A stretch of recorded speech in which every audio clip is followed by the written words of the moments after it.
Okay, आज शुरू करते हैं सेंट्स ऑफ राजस्थान। राजस्थान के संत, saints of Rajasthan, of Rajasthan, Rajasthan के संत। लोक देवता अलग हैं और संत अलग हैं। संत महात्मा जो भक्ति पे भाव देते हैं और उनसे कुछ उन्होंने कोई संप्रदाय शुरू किया था, वो होते हैं संत महात्मा। राजस्थान में सबसे पहले जिस संत का नाम लेंगे हम लोग या जिनको पढ़ना शुरू करेंगे वो है जम्बोजी। जाम्बोजी, नाम सुना है जाम्बोजी का?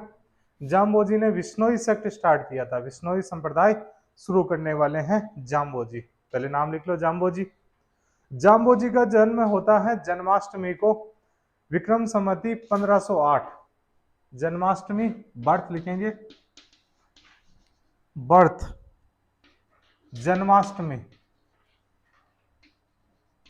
माष्टमी, विक्रम संवती 1508, 1508 को इनका जन्म हुआ था। जन्माष्टमी कब आती है? जन्माष्टमी कब आती है? भाद्रपद शुक्ल अष्टमी को आती है। शुक्ल या कृष्ण पक्ष की अष्टमी को? कृष्ण पक्ष की अष्टमी को। जो शुक्ल पक्ष की अष्टमी रहेगी वो है राधा अष्टमी। राधा क्यों गोरी, मैं क्यों काला, तो कृष्ण के नाम से ही कृष्ण पक्ष स्टार्ट हुआ है। ठीक है, तो बाद में जी कृष्ण अष्टमी को स्टार्ट होगी जन्माष्टमी। उसी दिन जन्म हुआ था जाम्बोजी का। जन्म होता है 1508 विक्रम संवती को। इनके पिताजी थे, उनका नाम है लाहट जी। पिताजी लाहट जी, लाहट जी।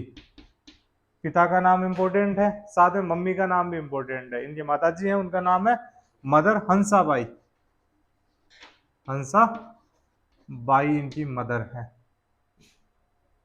और इनका जो जन्म होता है उस गांव का नाम है पीपासर।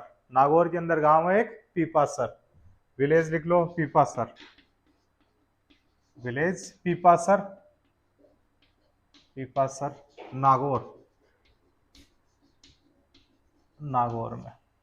और जिस क्लेन से इनका संबंध है, जिस वंश से संबंध है, वो है पंवार वंश। पंवार या परमार एक ही कर लेना, क्लेन या वंश इनका है पंवार। पंवार कोष्टक में परमार कर लेना, पंवार या परमार।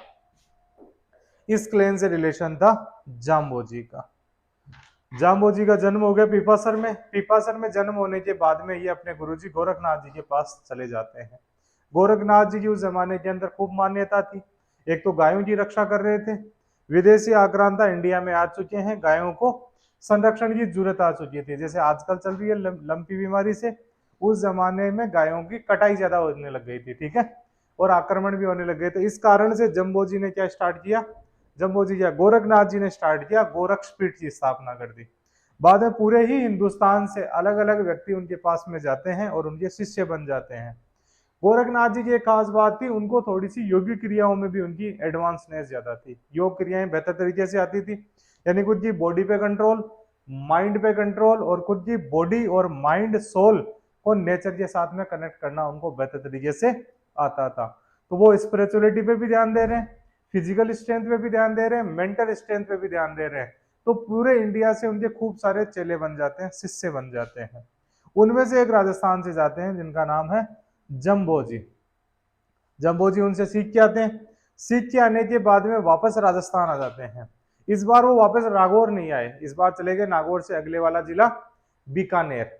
बीकानेर के अंदर जाके एक जगह पड़ती है समराथल दोरा। समराथल दोरा पे जाके एक टीला था, टिब्बा, टिब्बा समझते हैं? टिब्बे पे बैठ कर वहां पे ज्ञान देना स्टार्ट कर दिया, यानी अपने जो उपदेश थे सरमन स्टार्ट कर दिए। खूब सारे लोग इकट्ठा हो गए और इकट्ठा होने के बाद में उनकी बातें सुनी तो उन्होंने एक नया संप्रदाय शुरू कर दिया, जिस संप्रदाय का नाम है विश्नोई सेक्ट। ठीक है, यहां से ये कहानी शुरू होती है इनकी। तो लिखो, फर्स्ट सेरेमोन एट समराथल। इनका प्रथम उपदेश समराथल पर था। लिखू Samrathal, first sermon eight Samrathal. इनका प्रथम उपदेश समराथल पर था। फर्स्ट सेरेमन, प्रथम उपदेश समराथल। समराथल, समराथल ये बीकानेर में है, बीकानेर। टर्गो के पीछे लगा हुआ होता है, खूब सारा लिखा हुआ है समराथल दौरा, वही समराथल दौरा। ठीक है, तो इनका फर्स्ट सरमन रहेगा समराथल दौरा बीकानेर के अंदर। जिस टिल्ले पर बैठ के इन्होंने अपने सरमन या उपदेश दिए थे उसको कहते हैं धोक दौरे। लिखो, द टीला ओवर विच, यहाँ पे है धोक दौरे, धोक दौरे, दौरे। जो टीले होते हैं उन्हें दौरे कहा जाता है, और जिस टीले की धोक दी जाए उसे धोक दौरे कह दिया जाएगा। तो जिस टीले पर बैठ के जम्बोजी ने पहला उपदेश दिया था उस टीले का नाम धोक दौरे, जैसे धोक देने जाते हैं ना, जैसे हम लोग बोलते हैं धोक देवा, वैसे ही उस दोहरे के धोक देते हैं जिस दोहरे पे बैठ के इन्होंने उपदेश सरमंस दिए थे, तो धोक दोहरे बोल देंगे। धोक दोहरे या उस टीले को बोल देते हैं समराथल टीला भी। लिख लो, समराथल टीला। मेन इंपोर्टेंट ये है समराथल टीला, समराथल टीला इस जगह का नाम है। और इन्होंने 15 विक्रम संवती 1542 को, विक्रम संवती 1542 को विश्नोई संप्रदाय की शुरुआत की। He started Bishnoi sect in Vikram Samvat 1542। इन्होंने विक्रम संवती 1542 को विश्नोई संप्रदाय की शुरुआत की। विश्नोई नाम सुना है, ये भी बिश्नोई, जैसे एक मंत्री भी है राजस्थान सरकार में सुखराम विश्नोई, तो उसी सेक्ट की स्थापना करने वाले हैं जम्बोजी महाराज। अब जम्बोजी महाराज हैं, इन्होंने जो विश्नोई सेक्ट स्टार्ट किया, ये विश्नोई सेक्ट की खास बात ये थी, ये निर्गुण संप्रदाय था। लिखो, वर्शिप्ड विष्णु इन निर्गुण निराकार फॉर्म, वर्शिप्ड विष्णु इन निर्गुण निराकार फॉर्म, वर्शिप्ड विष्णु इन निर्गुण निराकार, निराकार फॉर्म। यह है विष्णु के निर्गुण निराकार रूप में पूजा करते हैं। ये विष्णु जी निर्गुण निराकार रूप में पूजा करते हैं। निर्गुण का मतलब जिसका कोई गुण ना हो, निराकार का मतलब जिसका कोई आकार ना हो, जिसका कोई एट्रीब्यूट ना हो। बेसिकली इसको इंग्लिश में एट्रीब्यूट लिख देते हैं, लेकिन ये एग्जैक्ट वर्ड निर्गुण निराकार ही रहेगा। जैसे हम लोग बैठे हैं, हमारा कोई ना कोई आकार है, ये स्टैंड इसकी किसी न किसी प्रकार से इसने जगह ले रखी है, लेकिन इसको कह दिया जाए इसका ना तो कोई गुण है, जैसे गुण क्या है इसका, ये सॉलिड है, ठीक है ना, इसका एक कलर भी है कि ब्राउन कलर इसका कलर है, सॉलिड है, लकड़ी का बना हुआ है, ये इनफ्लेमेबल है, यानी ये इसके गुण है, प्रॉपर्टीज हैं। इसके अलावा इसका आकार, कि इस आकार के अंदर है, ये रेक्टेंगल शेप के अंदर है, ये आकार रहेगा। लेकिन जब बात कर दी जाएगी इसका आकार ही नहीं है कोई भी, और ना ही इसकी कोई प्रॉपर्टीज है, उस फॉर्म को निर्गुण निराकार कह दिया जाता है। हमारे सामने जब बात आती है कृष्ण का आकार बताओ, तो हमारे एक इमेज फॉर्म हो जाती है, जिसमें एक मोरपंख लगा रहेगा, हाथ में बांसुरी रहेगी, गले के अंदर मालाएं रहेगी, धोती पहन के कोई बालक के द्वारा बांसुरी बजाई जा रही है, वही श्री कृष्ण है। भगवान श्री राम का जब नाम आता है तो हमारे दिमाग में एक ही आता है, त्रिशूल लगाएं और बाण पीछे टाके, जो वेल बॉडी बिल्ड व्यक्ति हैं वो है भगवान श्री राम। ऐसी प्रॉपर्टीज आती है। प्रॉपर्टी जैसे तो ये आकार आता है, प्रॉपर्टीज उनकी आती है मर्यादा पुरुषोत्तम श्री राम, जो अपने रघुकुल रीत के लिए अपना वचन निभा रहे हैं, ये मर्यादा पुरुषोत्तम श्री राम। यानी उनकी कुछ प्रॉपर्टीज हैं कि ऐसा ऐसा व्यवहार करते हैं, वो माता सीता के पति हैं, भ्राता लक्ष्मण के भाई हैं, ये उनकी प्रॉपर्टीज हैं। लेकिन जब कह दिया जाए ना तो इनका कोई आकार है ना ही कोई गुण है, उसे निर्गुण निराकार कह दिया जाएगा। केवल नाम लेते हैं कि विष्णु विष्णु विष्णु विष्णु विष्णु, कि मुझ में तू मैं तेरे में, ये निर्गुण निराकार फॉर्म होता है। नाम महत्वपूर्ण होता है कि मेरे को ऐसा व्यवहार करूंगा तो मैं भगवान के पास में डायरेक्ट पहुंच जाऊंगा, यानी खुद को भगवान में लीन कर लेना और खुद को भगवान में लीन कर देना, दोनों का जो मिक्सअप हो जाता है उसे निर्गुण निराकार फॉर्म कह दिया जाता है। जब निर्गुण निराकार फॉर्म रहेगा तो किसी व्यक्ति को मंदिर जाने की जरूरत नहीं रहेगी। तो ये जो सेक्ट होते हैं इनके द्वारा मूर्ति पूजा नहीं की जाती, किसी भी हाल में मूर्ति उपासक नहीं होते, यानी आइडोल वर्शिप नहीं करते हैं ये लोग। ठीक है, लिखो फिर, he is considered, he is अवतार ऑफ विष्णु, ये विष्णु के अवतार हैं। ही इज अवतार ऑफ विष्णु।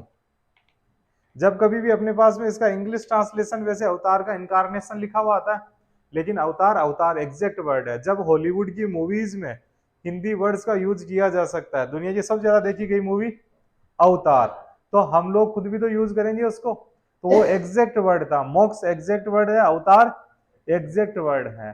तो किसके अवतार हैं ये? विष्णु के अवतार हैं। याद रहेगा ये? चलो ठीक है, आगे लिखो फिर। इनके बचपन का नाम भी लिख लो, चाइल्डहुड नेम धनराज। इनके बचपन का नाम है धनराज। अलग अलग नाम होते हैं सबके बचपन के नाम। बड़े होने के बाद में एक नाम हो जाता है, बचपन में अलग अलग नाम रहते हैं। वैसे जम्बो जी का भी बचपन का नाम था धनराज। लिखो फिर बाद के अंदर गुरु जी के पास में चले गए तो उन्होंने जम्बेश्वर नाथ इनका नाम कर दिया था। जम्बेश्वर, गुरु जम्बेश्वर जी थे। लिखो फिर समाधि, समाधि भी लिख लेते हैं। इनके जो फैक्चुअल बातें हैं फिर देखेंगे विष्णु सेक्ट। समाधि लिखो। मुकाम तालवा बीकानेर। नोखा जगह है, नोखा, नोखा करणी माता का जैसलमेर नहीं बीकानेर में है। नोखा के पास में जगह पड़ती है मुकाम तालवा, मुकाम तालवा, तालवा कालवा मत करना, ठीक है ना। बीकानेर, बीकानेर मुकाम तालवा ने इन्होंने समाधि ले ली थी। समाधि ली विक्रम संवती 1593 को। विक्रम संवती 1593 को इन्होंने समाधि ले ली थी। समाधि ली उस दिन था मार्गशीर्ष कृष्ण नवमी। लिखो मार्गशीर्ष कृष्ण नवमी। जन्म तो हुआ इनका जन्माष्टमी को, और समाधि ली मार्ग शीर्ष कृष्ण नवमी, कृष्ण नवमी, मार्गशीर्ष कृष्ण नवमी जो मिंगसर बोलते हैं हम लोगों के द्वारा, उस महीने के अंदर इन्होंने समाधि ले ली थी। मार्गशीर्ष कृष्ण नवमी को इन्होंने समाधि ले ली। अब समाधि लेने से पहले इतने बड़े काम करके चले गए थे जिस कारण से हम लोग इनको याद कर रहे हैं। तो इन्होंने कुछ किताबें भी लिखी, वो किताबें लिखो। प्रोमिनेंट ग्रंथ, प्रोमिनेंट ग्रंथ, प्रमुख ग्रंथ, प्रोमिनेंट ग्रंथ। इनके प्रमुख ग्रंथों में जो पहला ग्रंथ है वो है जंब सागर, जंब सागर, सागर। जंब सागर में इन्होंने 29 सरमन लिखे हैं। लिखो इन्होंने जंब सागर में, आगे लिख लेना, 29 नियम दिए इसमें, 29 रूल्स, 29 रूल्स। और यही विष्णुइयों का मेन ग्रंथ है। मेन ग्रंथ ऑफ विष्णु सेक्ट इज जंब सागर। 29 नियम दिए हैं। अब देखो 20 + 9 बराबर 20 नोई, क्या हो जाएगा? 20 नोई। यानी कि one who follow the 29 rules is called as Bishnoi. तो विष्णोई किसे कहते हैं? जो जंबो जी द्वारा बताए गए 29 नियमों को फॉलो करता है उसे विष्णोई कहा जाता है। सिंपल सी कहानी है। इन्होंने 20 नियम कौन से, 29 नियम कौन सी किताब में बताए? जंब सागर में बताए। एक किताब जो इन्होंने नाम ही लिखा है, जंब खुद हो गए, यानी जिस सागर के अंदर जंब जी की वाणी हो उसे ही जंब सागर कह देंगे। दूसरा लिखो जंब संहिता, जंब संहिता, जंब संहिता, जंब संहिता। इसमें भी कोडिफिकेशन किया गया इनकी बातों का। जंब संहिता, जंब सागर, जंब संहिता। फिर अलग अलग बातें, उसमें एक बात आएगी इनकी शब्दवाणी। लिखो शब्दवाणी, किताब का ही नाम है शब्दवाणी, शब्दवाणी।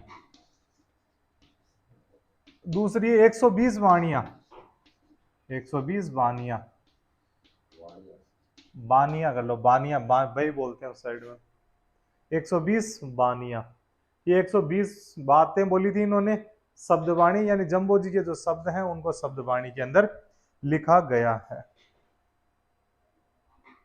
अब जिस जगह पर बैठ के जंबो जी अपने उपदेश दिया करते थे उस जगह को कहते हैं साथरिया। लिखो Sathariya, Sathariya. The place of sermons by Jambhoji, Sathariya, साथरिया,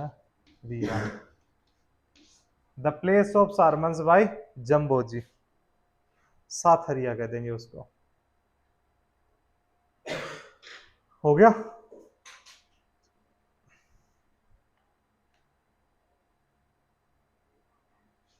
लिख लिए। अब देखते हैं इनके 29 थोड़े से नियम, मेन इंपोर्टेंट नियम देख लेते हैं। अब जम्बोजी उस जमाने के अंदर आए थे, ठीक है।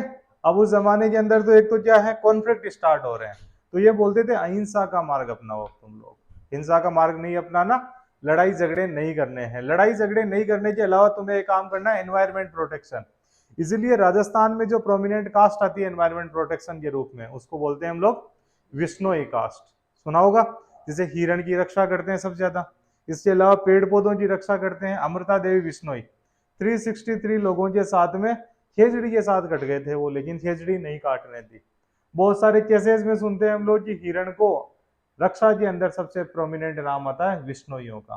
तो जानवरों को नहीं मारने देते, साथ में पेड़ पौधों की कटाई भी नहीं करने देते, क्योंकि जम्बो जी ने कहा था ये कि तुम्हें पेड़ पौधों की कटाई नहीं करनी है, ज्यादा से ज्यादा पेड़ पौधे लगाने हैं, ज्यादा से ज्यादा एनवायरमेंट प्रोटेक्शन करना है, तुम्हारे द्वारा जितने भी जानवर हैं उन जानवरों की रक्षा की जाएगी। इसके अलावा इन्होंने कहा कि जो जाति प्रथा है उस जाति प्रथा से आपको थोड़ा सा दूर रहना है।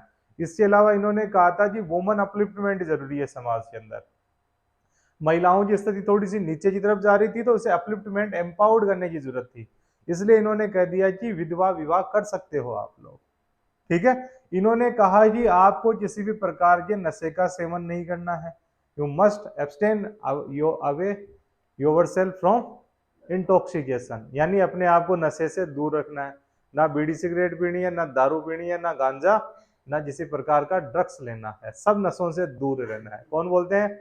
जम्बोजी बोलते हैं। जम्बोजी ने एक बात और कही थी, जम्बोजी ने कहा कि हर जगह हर समय भगवान प्रेजेंट है, तो God is omnipotent, God is omnipresent, हर जगह भगवान स्थित है, और तुम्हारी जो आत्मा है वो इमोर्टल है, इसलिए इस आत्मा को दूषित मत करो। कई बार हमारे को लगता है कि हमारा शरीर चला जाएगा, उसके बाद बचा क्या है यहाँ पे, तो जितना भी हमारे को पाप करने हैं, हमारे द्वारा बुरे कर्म करने हैं, तो कर लिए जाए, क्या फर्क पड़ता है। तो इन्होंने कहा कि आत्मा अमर है, तुम अभी पाप करोगे तो तुम्हारे को अगले जन्म में उसके भोग भोगने पड़ेंगे, इसलिए कभी भी पाप मत करो। जानवर को मारोगे, क्या पता तुम अगले जन्म के अंदर वही जानवर मर गए, तो तुम किसी जानवर को मार रहे हो तो अपने किसी न किसी पूर्वज को मार रहे हो, या आने वाले वंशज को मार रहे हो। तो सब जानवरों को जीने का अधिकार है, उतना ही अधिकार तुम्हें भी है। तो ये बायोक्रेसी पे बिलीव करते थे, यानी कि ह्यूमन एग्जिस्टेंस जितना इंपॉर्टेंट है उतना का उतना इंपॉर्टेंट है अदर जीवों का एग्जिस्टेंस, याद रहेगा ये। फिर इन्होंने कहा कि अगर तुम्हारे को मोक्ष पाना है तो गुरु की साथ बहुत ज्यादा जरूरी है, ठीक है ना। Guidance of Guru is must for मोक्ष, अगर गाइडेंस नहीं मिलेगी गुरु जी तो तुम्हें मोक्ष नहीं मिलेगा किसी भी हाल के अंदर, ये बात इन्होंने कह दी थी। फिर लास्ट बात इन्होंने कही कि बिलीव इन कर्मा, कि कर्म में ध्यान रखो, कर्म करोगे तो फल मिलेगा, कर्म नहीं करोगे तो तुम्हें लगता है कि तुम्हें मोक्ष मिल जाएगा, वो भी बात नहीं होगी। आ गया समझ में, कोई कंफ्यूजन नहीं है। तो दो तीन बातें लिख लो इनकी, 29 नियम्स में 29 रूल्स लिखो, 29 नियम या प्रमुख नियम लिख लो इनके, प्रमुख नियम। पहला है environment and wild life protection, पर्यावरण और जीव संरक्षण, environment and wild life protection, life protection. तो आज के समय में इनकी बहुत ज्यादा रेलिवेंस हो जाती है, ठीक है। सेकंड कहा नो इंटॉक्सिकेशन, नो इंटॉक्सिकेशन यानी नशे से दूर रहो। फिर इन्होंने कहा कि भगवान आत्मा अमर है, soul is immortal, soul is immortal and God is omnipresent, भगवान हर जगह मौजूद है, God is omnipresent, God is omnipresent ये। और बिलीव इन कर्मा, यानी अपने कर्मों में विश्वास करो, believe in Karma, believe in Karma. कर्म में विश्वास करो। ये बातें इन्होंने कह दी। वुमन एम्पावरमेंट की बात कही, विडो री मैरिज की बात कह दी, वो भी लिख लेना। विधवा पुनर्विवाह की बात कही है। साथ में इन्होंने जो बात कही है, guidance of Guru is must for मोक्ष, मोक्ष प्राप्ति के लिए गुरु का गाइडेंस जरूरी है, गुरु का मार्गदर्शन जरूरी है, ये भी बात इन्होंने कह दी थी। अब इनके जो संत होते हैं उनके द्वारा कुछ संस्कार किए जाते हैं, उन संतों के संस्कार को डोली पहल कहा जाता है। लिखो, संस्कार बाय विश्नोई सेंट्स, डोली पहल, संस्कार बाई विश्नोई संत, डोली पहल, डोली पहल, विश्नोई संतों के संस्कार, डोली पहल, विश्नोई संतों के संस्कार, डोली पहल कह दिया जाता है। अब इनका थोड़ा सा हिस्ट्री से भी रेलिवेंस है। ये जोधपुर के राजा जोधाजी और बीकानेर के राजा बीकाजी के समकालीन थे। लिख लो, he was contemporary of Bikaji and Jodhaji. यह जोधाजी व बीकाजी के समकालीन थे। He was contemporary of Bikaji and Jodhaji, he was contemporary of Bikaji and Jodhaji.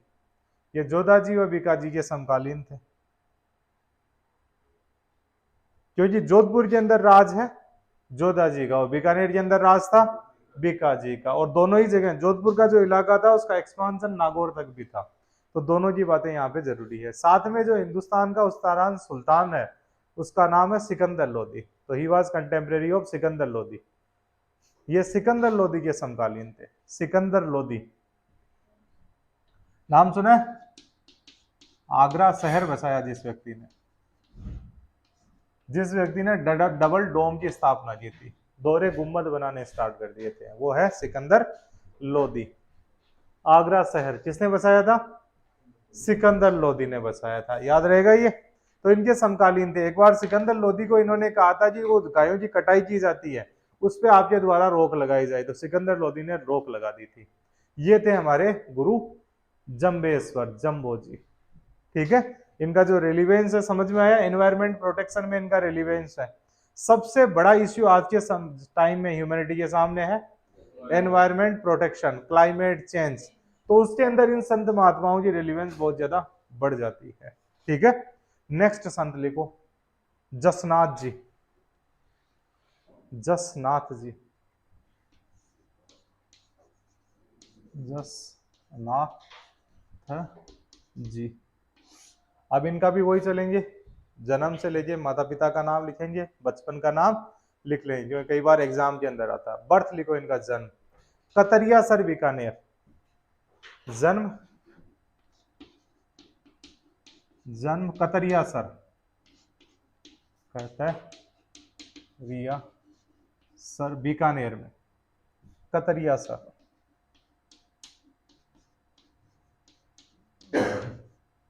Kataria sir Bikaner में इनका जन्म हुआ। पिताजी का नाम लिखो, हमीर जी, पिताजी हैं हमीर जी, और मम्मी का नाम है रूपा दे। पिता हमीर जी, मम्मी या माता दे, माता जी है इनके रूपा दे। इनका जन्म हुआ कार्तिक शुक्ल एकादशी को, कार्तिक शुक्ल एकादशी 1539, विक्रम संवती 1539, विक्रम संवती 1539। कार्तिक शुक्ल एकादशी क्या आता है? कार्तिक शुक्ल एकादशी को देव उठनी एकादशी भी बोलते हैं। देव उठते हैं, दीपावली के बाद में देव उठते हैं, वो देव उठनी 11 भी बोलते हैं। कार्तिक शुक्ल एकादशी को जन्म होता है जसनाथ जी का। जगह है कतरिया सर, मम्मी का नाम रूपा दे, पापा का नाम हमीर जी, और बचपन का नाम है इनका लिखो जसवंत, चाइल्डहुड नेम जसवंत, और जम्बो जी के चाइल्डहुड नेम धनराज, और इनका था जसवंत। बाद में ये भी गुरु गोरखनाथ जी के पास में चले गए। गुरु गोरखनाथ जी के पास में लिखो गुरु का नाम, गुरु, इनके गुरु हैं गोरखनाथ जी, गोरखनाथ जी। गुरु गोरखनाथ जी से वापिस ही आते हैं बीकानेर की तरफ, और बीकानेर में आने के बाद में ये अपने उपदेश देना स्टार्ट करते हैं। उपदेश देने से पहले ये तपस्या भी करते हैं, उस तपस्या वाली जगह को कहा जाता है गोरखमालिया। लिखो गोरखमालिया, द तपस्या पैलेस ऑफ जसनाथ जी, गोरखमालिया, गोरखमालिया, गोरखमालिया तपस्या पैलेस, तपस्या या पिनांस प्लेस ऑफ तपस्या, तपस्या पिनांस जो एग्जैक्ट लगे तपस्या प्लेस, यानी तपोस्थली ऑफ जसनाथ जी। जसनाथ जी की तपोस्थली है गोरखमालिया। ठीक है, इनके जो प्रथम फॉलोवर हैं उनके भी नाम लिखो। First followers हारोजी and जियोजी। कौन है इनके फर्स्ट फॉलोवर्स? फॉलोवर्स आजकल तो हर व्यक्ति के फॉलोवर्स होने लगे, ऐसा कोई व्यक्ति है जिसका फॉलोवर नहीं है क्या? हमें हमारे फर्स्ट फॉलोवर का नाम पता है कि पहला फॉलोवर कौन था हमारा? नहीं पता ना? जिसने हमारे को इंस्टाग्राम पे फॉलो किया था, जिसने हमारे को पहली बार फेसबुक पे फॉलो किया था, नहीं पता। लेकिन अभी हमारा लेवल नहीं है इसलिए हमारा नहीं पता, क्योंकि इन लोगों का एक बड़ा लेवल है, ये हमारे लिए गाइड के रूप में काम करते हैं, मार्गदर्शक है। तो इनके जो पहले फॉलोवर है उनका नाम हमें पता रहना ही चाहिए। लिखो इनका नाम हारोजी एंड जियोजी। लिखो हारोजी, हारो जी एंड जियोजी, जियोजी। ठीक है, नाम बेहतरीन है इनके, हारोजी एंड जियोजी, इनके पहले फॉलोवर्स हैं। वैसे ही पहले फॉलोवर जम्बो जी के भी रहे थे, उनका नाम लिखो फूलो जी, फूलो जी। उनके काका ही थे फूलो जी, काका भतीजे के फॉलोवर हो गए थे। जम्बो जी के फर्स्ट फॉलोवर फूलो जी थे। फिर इन्होंने क्या किया कि वापिस अपने गांव आ जाते हैं गोरखपालिया से। गांव आने के बाद में इन्होंने जसनाती संप्रदाय की स्थापना कर दी। ठीक है, लिख लो, he started Jasnathi sect at Katariyasar. He started, इन्होंने कतरियासर में जसनाती संप्रदाय की स्थापना की। He started Jasnathi sect at Katariyasar. इन्होंने कतरियासर में जसनाती संप्रदाय की स्थापना की। He started Jasnathi sect at Katariyasar. लिखूं Jasnathi sect, Jasnathi sect at Katariyasar. Katariyasar में इन्होंने इसकी स्थापना कर दी। अब जो जसनाती सेक्ट रहेगा, अब गुरु गोरखनाथ के ये चेले हैं, तो इन्होंने भी कहा कि हम भी निर्गुण भक्ति पे ध्यान देंगे, तो ये भी निर्गुण भक्ति आधारित है। निर्गुण भक्ति, ये भी कैसा रहेगा? निर्गुण भक्ति का रूप रहेगा। निर्गुण भक्ति का रूप दिया तो गुरु जम्बो जी ने 29 रूल्स दिए। ये कितने रूल देंगे? 36। लिखो, इन्होंने 36 नैतिकता के नियम बताए। He gave 36 rules for moral upliftment. He gave 36 rules. इनके नियम पता रहने चाहिए। 36 रूल्स हैं इनके, 36 रूल्स। इन्होंने 36 नियम बताए हैं। ये सब संत आएंगे, ये बेसिक अपना एक आइडिया बनता जाएगा इन संत से। ठीक है, अब इन्होंने जो 36 नियम बताए वापिस वही नियम रहेंगे। एनवायरमेंट प्रोटेक्शन करना है, वाइल्ड लाइफ का प्रोटेक्शन करना है, वुमन अपलिफ्टमेंट करना है, जो कास्ट बेसिस डिस्क्रिमिनेशन होता है वो नहीं करना है। इसके अलावा इन्होंने कहा कि रेगुलर हवन भी करना है हमें।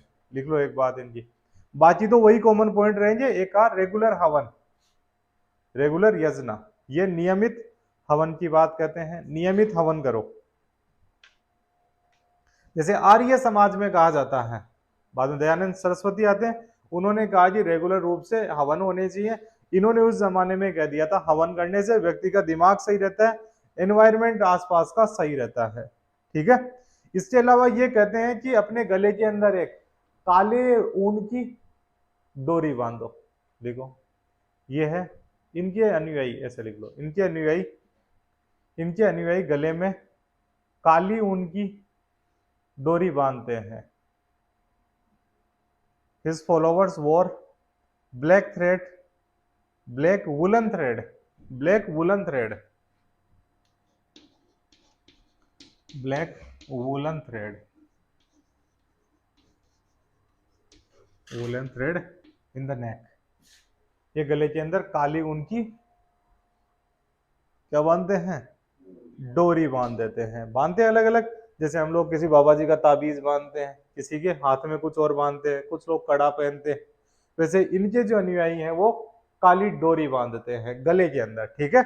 अलग अलग जगह बांधी जाती है काली डोरी, जैसे कणकती होती है कमर में बांधी जाती है, एक पैर के अंदर बांधी जाती है, एक हाथ में बांधते हैं कुछ लोग, जैसे मोड़ी बांधते हैं, बांध रखी है इसने रोहित ने, और कुछ लोग गले के अंदर बांध लेते हैं। याद रहेगा ये। तो अलग अलग संप्रदायों की अलग अलग मान्यताएं होती है, ठीक है। आ गया समझ में। लिखो फिर इनके ग्रंथ।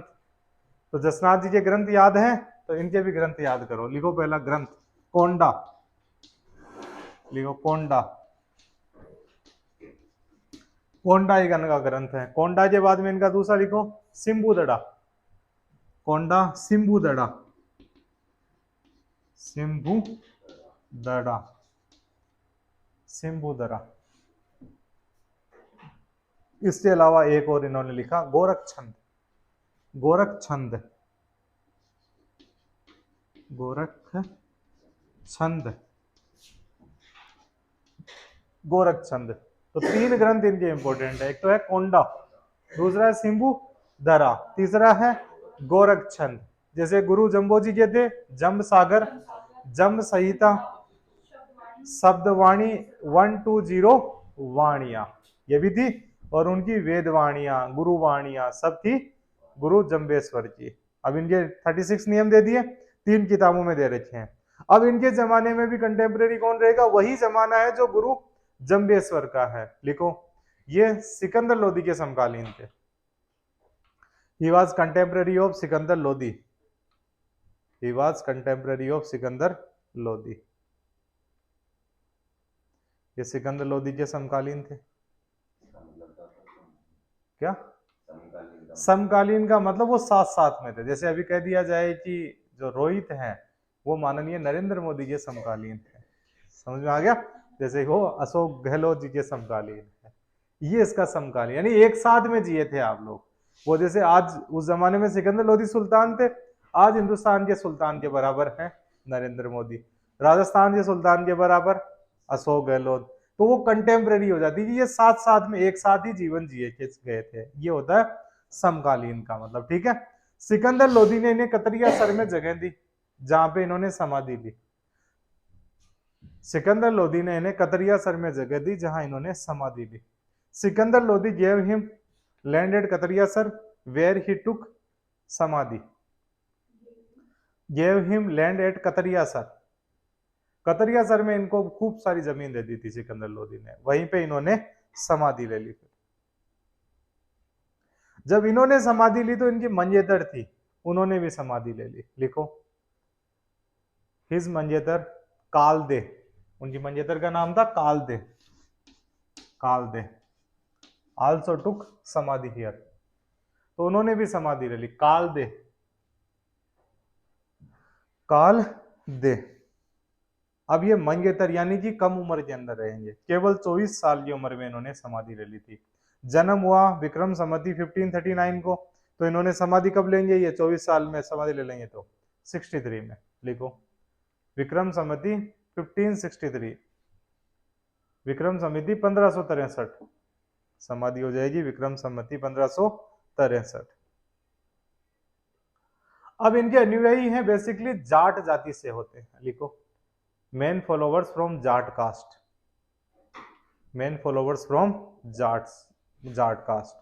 अब इनके जो अनुयायी जो सिद्ध होते हैं, यानी कि इनमें जो एक्सपर्टीज हो जाते हैं या साधु होते हैं जसनाती संप्रदाय के, मेन साधु होते हैं उन्हें तो सिद्ध कहा जाता है, और जो घरेलू लोग होते हैं जो जसनाती संप्रदाय को मान लेते हैं उन्हें जसनाती जाट कहा जाता है, ठीक है। तो बेसिकली कौन सी जाति के लोग बनेंगे इनके फॉलोवर? जाट कास्ट के हैं, ठीक है।